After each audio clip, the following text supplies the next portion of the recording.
Caution, my wife's doing MLM.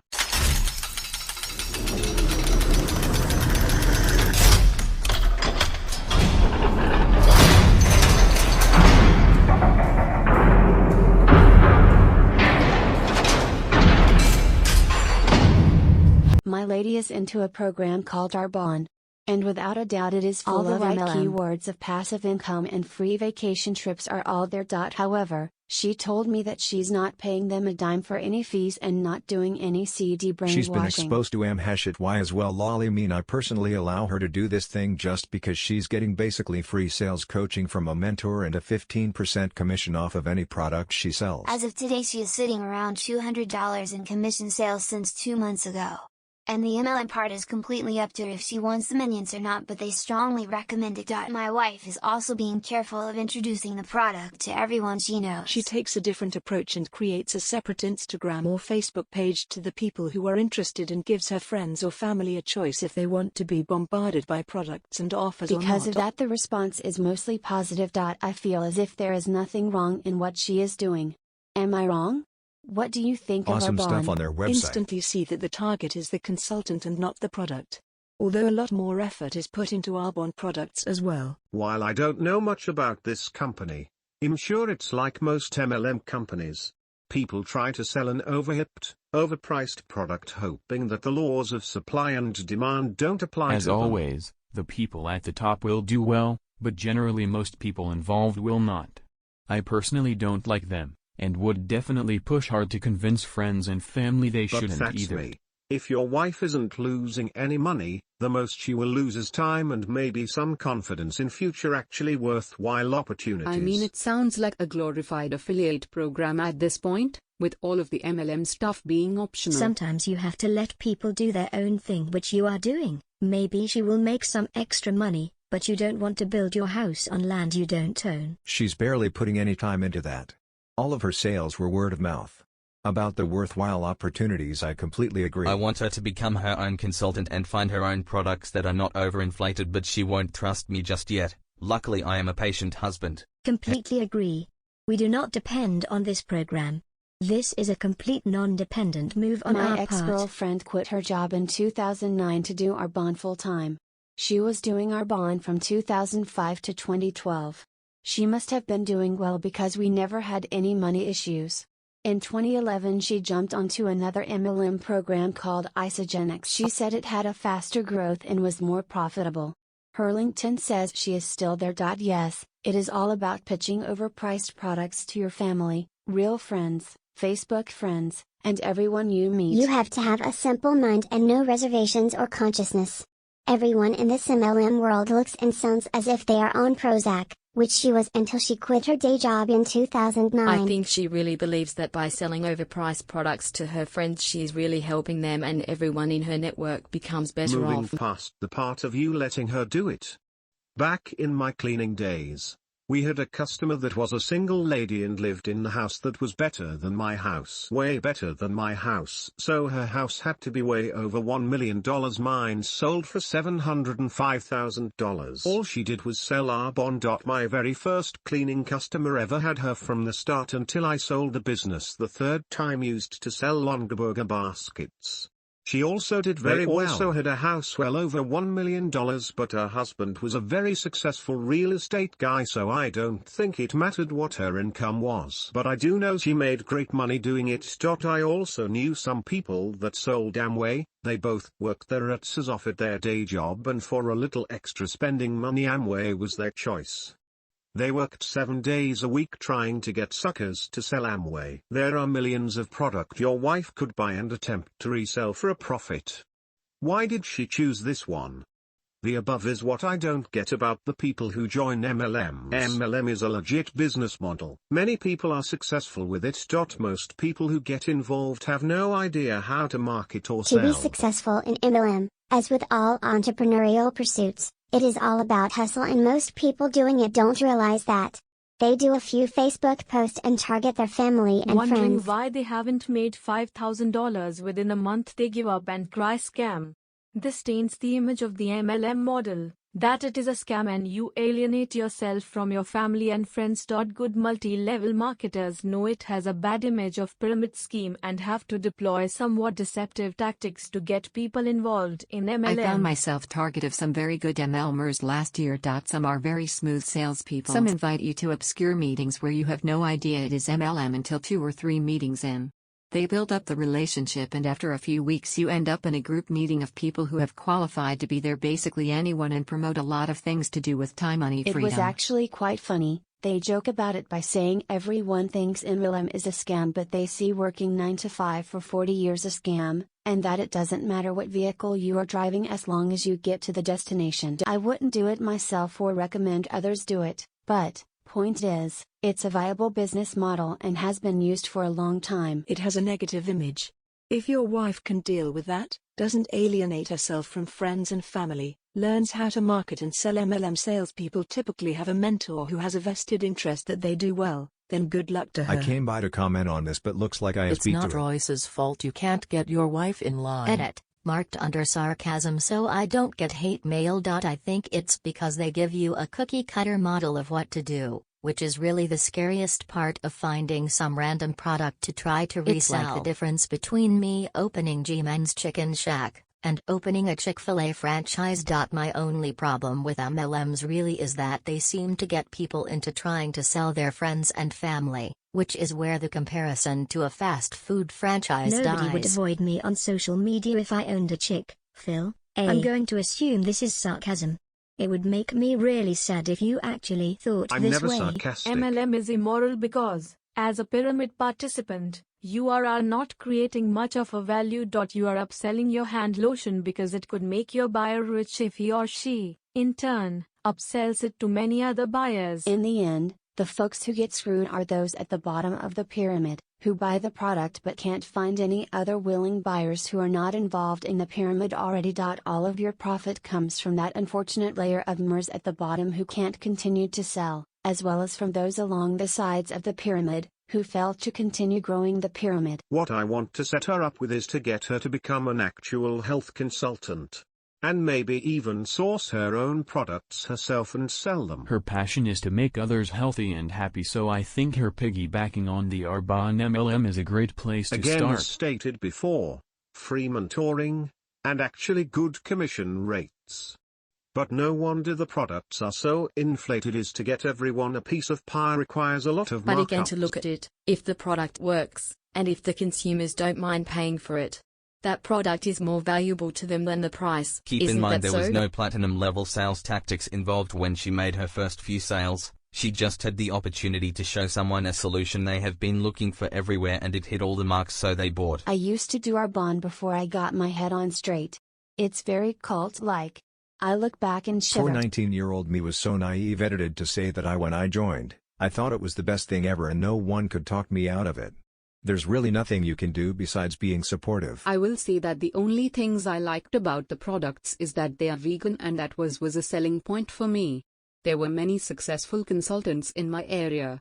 My upline had many multimillionaires that joined around 2000 to 2005 and had hundreds if not thousands of consultants underneath them. That's how they made their money, by taking 1 to 5% of everyone else's sales commissions.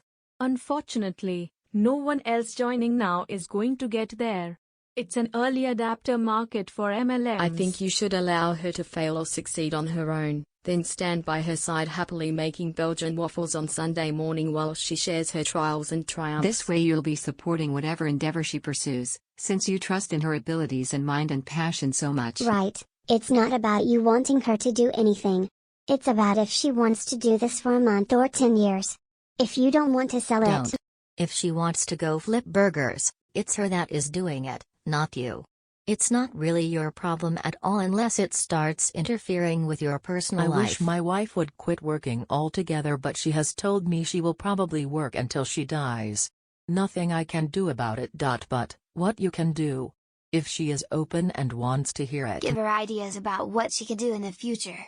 If she is happy doing what she is doing, I will guarantee you that what you want will never happen if you push it over on her. Case in point, my buddy informed me about 2 hours ago his wife filed for divorce after 37 years of marriage. I know why. She lost her job of 34 years and he has been hounding her to do things she doesn't want to do. Their house is up for sale in Kansas City, Kansas if anyone is looking. There's nothing wrong with it. She might get some value from it, assuming it doesn't eat her time. And your wife should be able to do what she wants. No. My thoughts are clear on MLM though. Sourcing a product and trying to sell it through a variety of channels, emo, would be a better self-development experience. And much more profitable. I think we all have a MLM story in our backgrounds.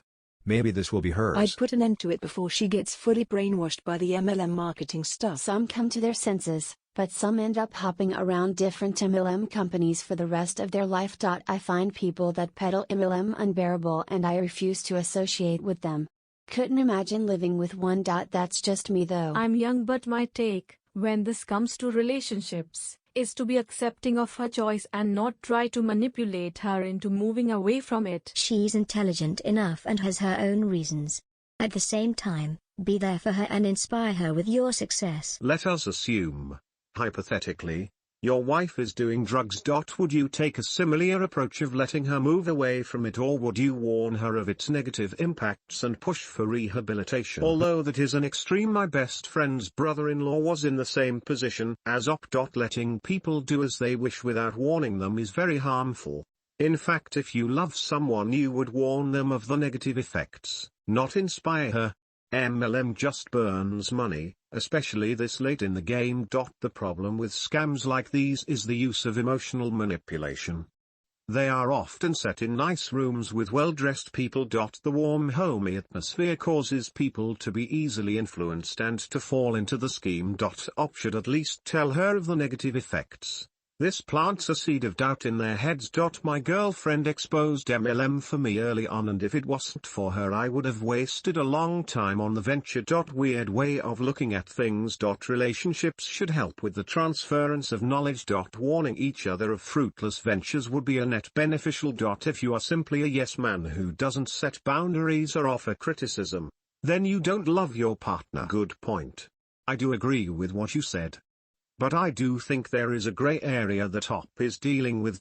He should be looking out for her well-being. At the same time, he should be careful when he engages that discussion for the sake of your relationship. Totally agree with you. Fully agree on that. She's not the type to get brainwashed. MLM can't fully achieve that with people who don't care so much about money and don't buy into fairy tales. I've stated why she's doing it loud and clear. She's not buying the dream. She's using the services to her own advantage. It's a very generic stereotype that you refer to when you find them unbearable. Some of those people actually are very nice people and seem to be living off of it just fine. Thanks for the feedback Warned her though. before she even started, and she fully acknowledges my boundaries that I set beforehand. You can warn them of the negative effects of a MLM and inspire them at the same time. What are you talking about? Fully agree on that. Perfect understanding, Mr. Isaac. Yes, it's a grey area, but we both came to terms and agreements before she started this thing. I don't think you understand. Two people in a marriage are equals. There is no setting boundaries. You discuss as a team, and work towards mutual goals, but you don't set boundaries on them.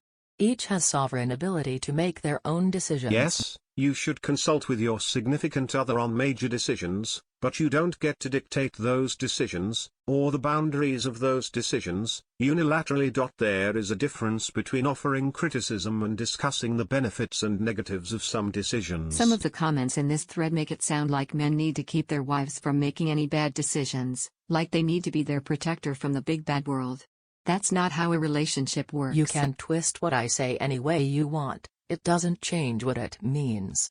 I'm not one of those you can lead off a cliff. It really irks me when I see men on here saying things like, that's not how marriage or relationship works. Two people in a marriage are always equals. There's no setting boundaries whatsoever. There's no other relationship style that works except for the way mine works. Hate to break it to you, but this is a big world. There's plenty of thriving and happy relationships out there based on principles you would completely disagree with.